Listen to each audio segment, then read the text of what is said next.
Bonjour à tous, direction l'hippodrome de Chantilly ce lundi pour une nouvelle émission Quintet Flash. Et c'est un Quintet Plus qui va se disputer dans le prix du Châteauneuf, un handicap pour chevaux âgés de 4 ans et plus sur la distance du classique des 2400 mètres. Ici, on a affaire à un lot de chevaux qu'on connaît très bien à ce niveau de la compétition. On peut d'ailleurs s'appuyer sur une course référence dans cette épreuve. Justement, c'est ces chevaux-là que j'ai plutôt retenu en priorité, mais on voit tout ça avec mon analyse.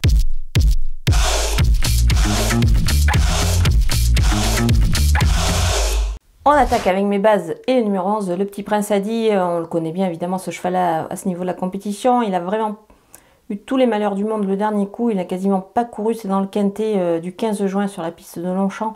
Moi je pense qu'il faut le reprendre, il avait beaucoup de gaz dans la phase finale. Le numéro 2, Thunder Speed, lui aussi son compagnon d'écurie, il faut le surveiller de très près. Il est proche de sa course à mon avis, donc il va vraiment pas taper loin. C'est un bon cheval à retenir ici, très haut. Le numéro 9, Kozaken Zippel, il a été pris de vitesse le 15 juin justement dans ce quintet plus, mais ensuite il s'est bien relancé. Moi j'ai bien aimé sa fin de course, je pense qu'il a sa chance, il est capable de terminer sur le podium.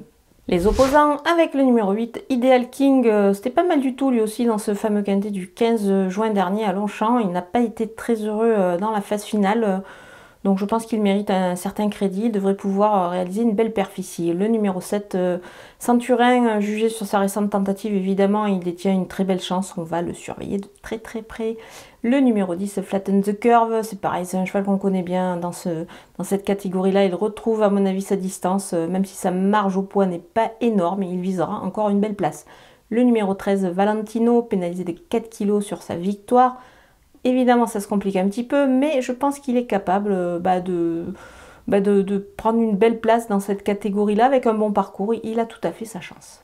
Mon coup de poker, c'est le numéro 4, Force de l'Aube. Je vais tenter cette jument que j'aime bien, qui a beaucoup de tenue, qui a démontré qu'elle avait beaucoup de tenue. Elle retrouve le handicap avec quasiment la valeur qui lui avait permis de s'imposer à ce niveau. Donc voilà, moi je pense que ça peut être amusant. Il peut y avoir même une petite cote à la clé, mais bon, à ce point, on la verra peut-être plus pour une place. Mais voilà, je vous conseille de vous en méfier. Les outsiders avec le numéro 3, Dreams, il mérite un crédit pour son retour dans les handicaps, c'est un cheval qui peut être intéressant. Le numéro 6, Alerio, il revient sur une distance qui me paraît à sa convenance, donc on va le surveiller pour une place. Le numéro 1, Panjaman, la distance est certes plus courte, il aurait été mieux avec un petit peu moins de poids, mais c'est quand même un cheval qui est assez intéressant, donc on ne va pas l'écarter, on va le surveiller pour une belle place. Le numéro 12, Vels, elle revient sur sa distance, donc on va également s'en méfier ici dans cette épreuve. Le numéro 5, Ancto, sa course de rentrée est bonne. Alors il peut peut-être encore manquer d'un petit truc, mais attention, je vais quand même le surveiller. Le numéro 16, Through the Mist, avec une valeur nettement revue à la baisse, je pense qu'elle est à surveiller quand même. Attention, elle peut causer une surprise dans cette épreuve. On va terminer avec les délaissés et le numéro 15, Agile. Elle a été battue le dernier coup après être allée devant. Moi, je pense que ça paraît pas simple. Voilà, elle m'a montré peut-être un petit peu ses limites. Donc, je vais m'en passer. Le numéro 14, North Hunter, en forme, certes. Mais attention, le lot n'est quand même pas le même ici. Plutôt dans les réclamés qu'on l'a vu se mettre en évidence. Voilà, on a passé en revue tous les partants de ce Quintet Plus de lundi. Je vous laisse avec ma sélection et mes conseils de jeu.